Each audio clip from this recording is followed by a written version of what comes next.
Hello friends, आपको welcome कहता हूँ आई फैक्शनर के लर्निंग वीडियो ट्यूटोरियल्स में।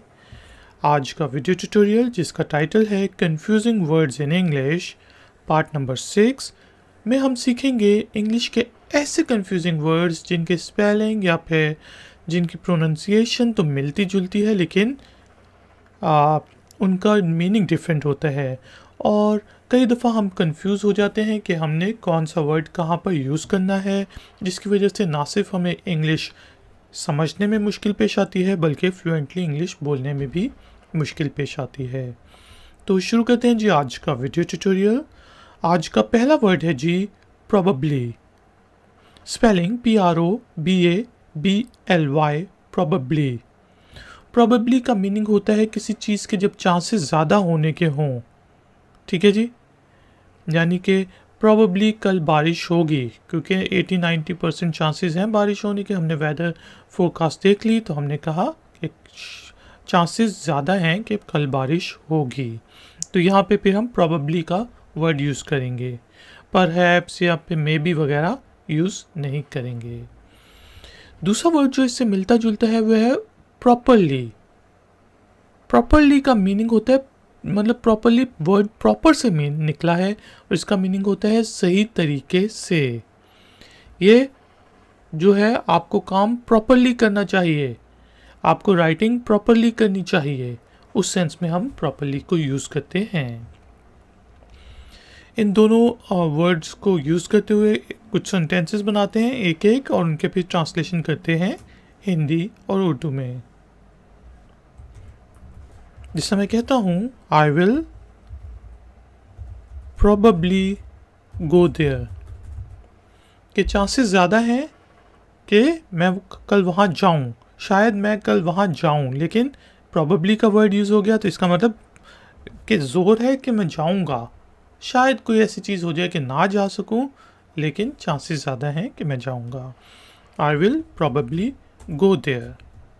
प्रॉपरली, जिसे मैं कहता हूँ राइट प्रॉपरली, कि सही तरीके से लिखो, प्रॉपर तरीके से लिखो।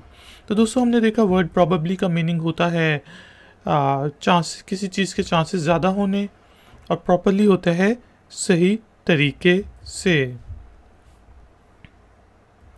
नेक्स्ट जो पेयर ऑफ वर्ड्स हैं वो हैं क्वाइट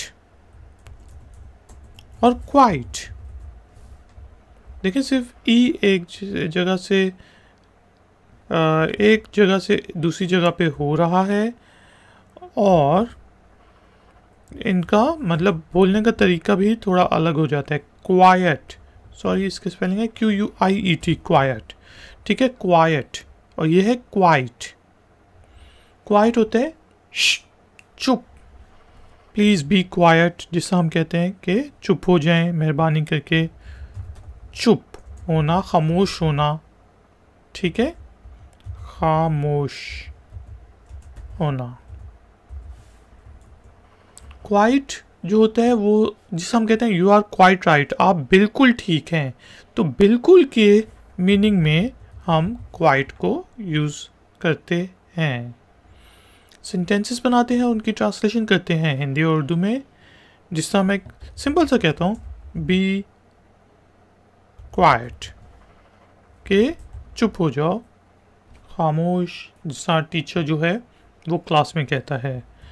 और यू आर क्वाइट राइट, हम कोई चीज़ पे आर्गूमेंट कर रहे हैं और आप अच्छा आर्गूमेंट पेश करते हैं तो मैं कहता हूँ आप बिल्कुल ठीक हो, यू आर क्वाइट राइट।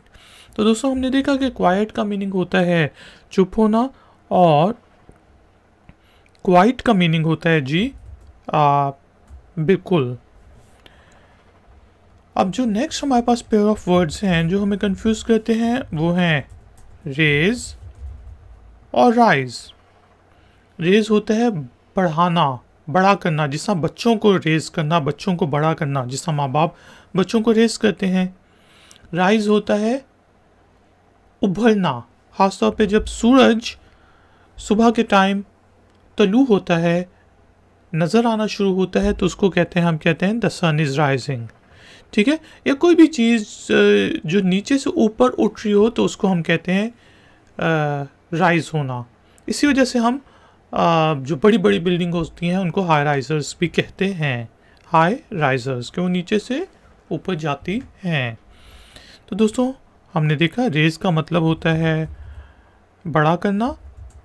अब बच्चों को पालना, बड़ा करना, किसी भी चीज़ को पालना, जानवरों वगैरह को, उस वक्त भी आप रेज को यूज़ करते हैं। और राइज होता है ऊपर उठना, ठीक है, तलू होना, ख़ासतौर पे सूरज का तलू होना। तो मैं ऊपर उठना लिख देता हूँ, उठना, राइज एंड शाइन। जिस तरह आप सो रहे हो और आपकी अम्मी आके कहें राइज एंड शाइन, के मतलब उठो और शाइन करो सूरज की तरह। तो यहाँ पे हम सेंटेंस बनाते हैं और उनकी ट्रांसलेशन करते हैं हिंदी और उर्दू में। रेज, रेज के लिए हम कह सकते हैं they are raising their 6 children well, कि वो अपने 6 बच्चों को अच्छे तरीके से रेज कर रहे हैं, बढ़ा रहे हैं, यानी कि पाल रहे हैं। राइज के लिए हम कह देते हैं द सन इज राइजिंग, कि सूरज उठ रहा है, सूरज तलू हो रहा है। The sun is rising. तो दोस्तों हमने देखा कि रेज का मीनिंग क्या होता है, बड़ा करना, पालना, और राइज का मीनिंग होता है उठना, यानी कि जिस तरह सूरज का तलू होना। कोई भी राइज हो सकती है, बिल्डिंग भी राइज हो सकती है, बंदा भी राइज हो सकता है सो के, उठ के। तो उस वक्त हम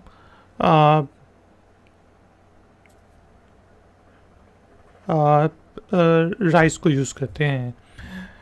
नेक्स्ट पेयर ऑफ वर्ड्स जो हैं हमारे पास वो हैं रिमाइंडर और रिमाइंडर। अब देखेंगे रिमाइंडर जो है वो वर्ड रिमेन से निकला है और रिमाइंडर जो है रिमाइंड से निकला है। तो रिमेन होता है बाकी बचाना, रिमाइंडर जो चीज़ बाकी बच जाए।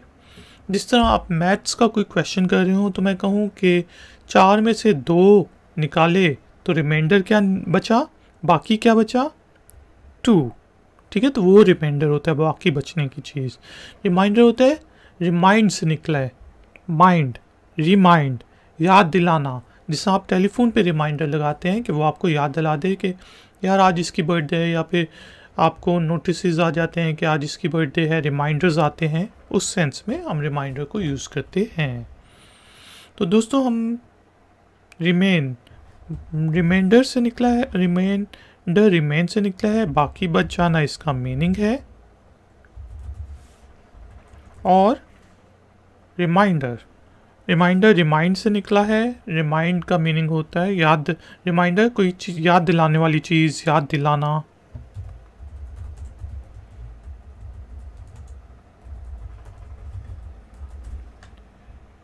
ठीक है जी, अब हम इनको सेंटेंसेस में यूज़ करते हैं, इनके यूजेज और ट्रांसलेशन को समझते हैं साथ साथ। Reminder, your reminder amount is ₹100। आप बैंक जाते हैं या फिर आप मोबाइल फ़ोन में अपना बकिया जो अमाउंट है वो चेक करते हैं, बाकी बच जाने वाला, तो मैसेज आता है कि आपका रिमाइंडर जो है वो कितना है, 100 रुपये है। बाकी बचा हुआ जो आपके पैसे हैं, क्योंकि बाकी आप खर्च कर चुके हैं, इस वजह से।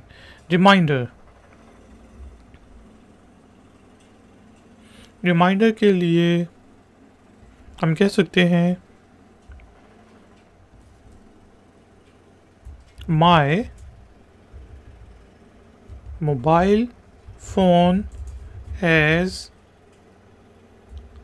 a very good reminder app, कि मेरे मोबाइल फ़ोन में याद दिलाने वाली बहुत अच्छी एप्लीकेशन है। My mobile phone has a very good reminder app. तो दोस्तों हमने देखा रिमाइंडर का मीनिंग होता है बाकी बच जाना, बाकी बच जाने वाली चीज़। रिमाइंडर का मीनिंग होता है जी याद दिलाने वाला। इसी से एक और चीज़ पेयर ऑफ वर्ड्स रिलेटेड है, वर्ड है जी रिमेंबर और रिमाइंड।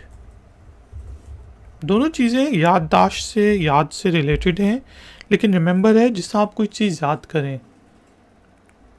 वो कहते हैं ना, remember M remember E, make them together remember me, के एम को याद रखना, ई को याद रखना, उनको दोनों को मिला दो तो मुझे याद रखना। ठीक है, तो रिमेंबर होता है याद करना, याददाश्त से, सोच के याद करना। ठीक है, रिमाइंड, रिमाइंड याद दिलाना किसी को। Remind me if I am wrong that we had a meeting, मुझे याद दिलाना अगर तो मैं गलत हूँ कि हमारी आज मीटिंग थी, इस तरह यूज़ कर सकते हैं। तो रिमेंबर याद करना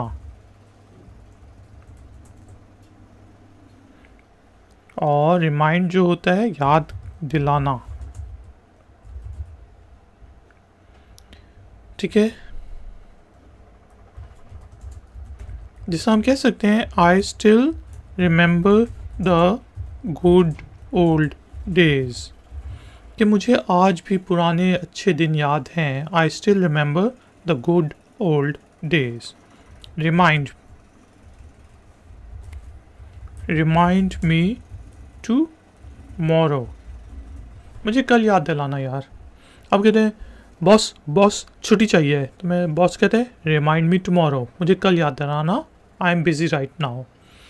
तो दोस्तों हमने देखा कि रिमेंबर होता है याद करना, याददाश्त से, और रिमाइंडर जो होता है, रिमाइंड जो होता है याद दिलाने को कहते हैं। नेक्स्ट पेयर ऑफ वर्ड्स जो हमने आज डिस्कस करने हैं वो है रिप्लाई और रिप्ले। ठीक है, रिप्लाई, रिप्ले। रिप्लाई का मीनिंग होता है जवाब देना, प्लीज़ रिप्लाई मी। आप किसी को मैसेज किए जा रहे हैं फेसबुक पे, वो रिप्लाई नहीं कर रहा, जवाब नहीं दे रहा, तो आप उसको मैसेज करेंगे प्लीज़ रिप्लाई मी। ठीक है, रीप्ले, रीप्ले का मतलब होता है प्ले से निकला है। रीप्ले फिर से चलाओ, प्ले करना जिस तरह हम कैसेट्स को चलाते थे या फिर यूट्यूब की वीडियोस को प्ले करते हैं, तो फिर से आपने चलाना हो तो रीप्ले करेंगे। ठीक है जी, तो यहाँ पे मैं लिख देता हूँ, रिप्लाई है जवाब देना, लेना, और रिप्ले फिर से चलाना, यानी कि वीडियोस को, ऑडियो को।